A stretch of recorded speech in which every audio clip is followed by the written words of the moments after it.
student. Now we are going to see the last video of this unit, and that is the instrumentation of electrophoresis, in which you will be seeing about the technique of paper, gel, capillary electrophoresis and its application.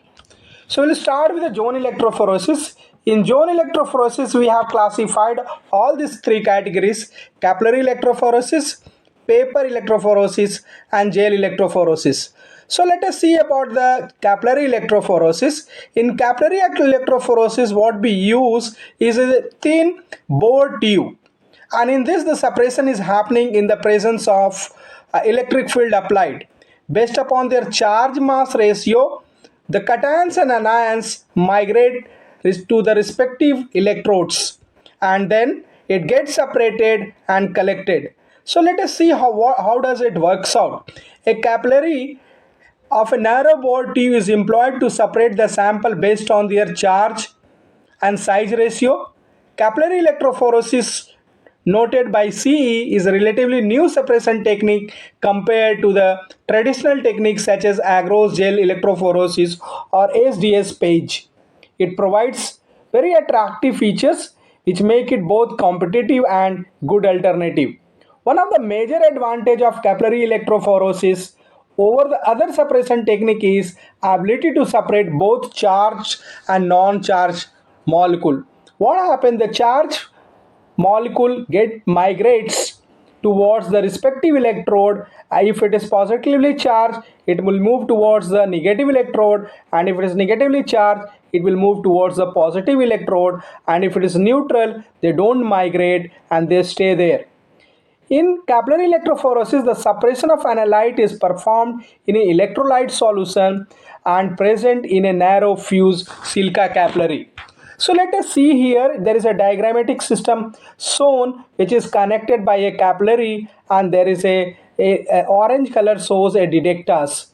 The end of capillary are immersed into two valves, inlet and outlet, filled with electrolyte solution, which also contain electrodes connected to high voltage supply. The sample solution is introduced in the capillary as a small plug by applying a pressure called hydrodynamic injection or voltage electrokinetic injection. With the application of high voltage between the range of 5 to 30 kilovolt, across the capillary zone of analytes are formed due to different electrophoretic mobilities of ion species and migrate towards the outlet side of capillary. In fact, the different ion can be separated when their charge by size ratio are different. So the separation is basically here is based upon the mass by charge, and then electrophoretic mobility is the major concern which governs by only the the one parameter or major parameter is mass and their charge, or the charge they are carrying. The other method is paper electrophoresis. So you can see here the diagrammatic the diagrammatic method of representation of electrophoresis has been done. You have anode, you have cathode, and then a paper strip and a buffer solution in which the paper are immersed using the wick. So in this type of electrophoresis, a filter paper like chromatography paper having a slight absorption capacity and uniform pore size is used as a supporting medium for the separation of sample under the influence of applied electric field.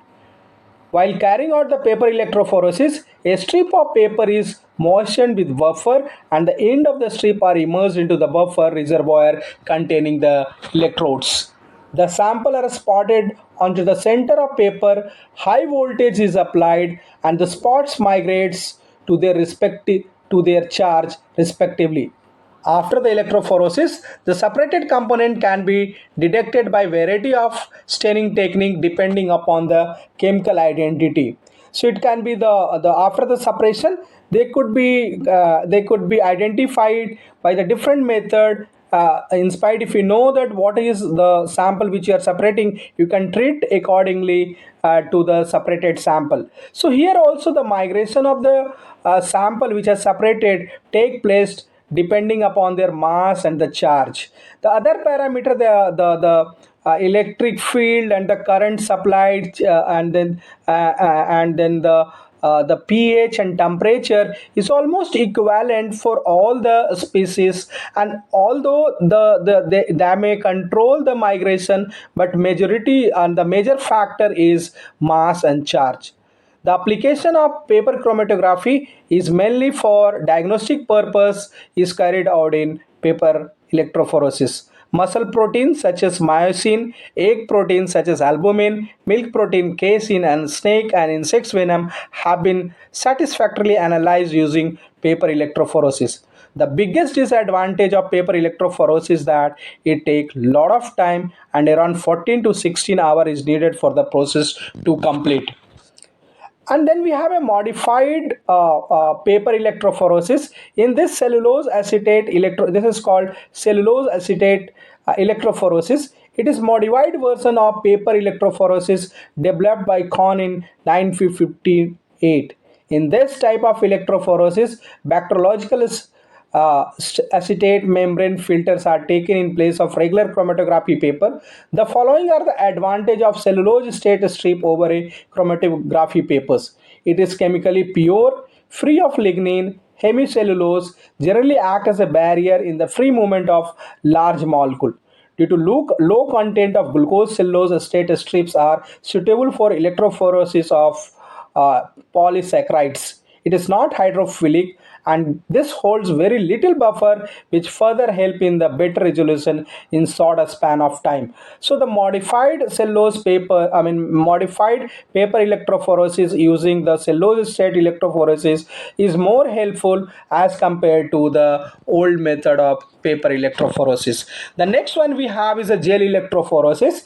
In gel electrophoresis, it involves the use of gel as a supporting medium for the separation of DNA, RNA, or protein under the influence of electric charge. It is usually performed for analytical purpose, but may be used for preparative technique to partially purify the molecule prior to use other methods such as mass spectroscopy, PCR technique, cloning, DNA sequencing, and immunoblotting. This is the most used electrophoresis in biotechnology laboratory and used for almost all type of experiment in R&D. The gel contain a premixed matrix, a bit like sieve through which the molecule can travel with the electric current and pass across it. A small molecule migrate through the gel more quickly and therefore travel further than the larger fragment that migrate more slowly, and therefore it travels in a shorter distance. As a result, molecules are separated by size. If you look into the electrophoresis and DNA, the electrophoresis enable you to distinguish between DNA fragments of different length. DNA is negatively charged, therefore when electric field is applied to the gel, DNA will migrate towards the positively charged electrode. Shorter strand of DNA moves quickly through the gel than the longer strand, resulting in the fragments being arranged in order of size. This uses fluorescent tags, radioactive levels. The DNA gel has been seen further for the separation.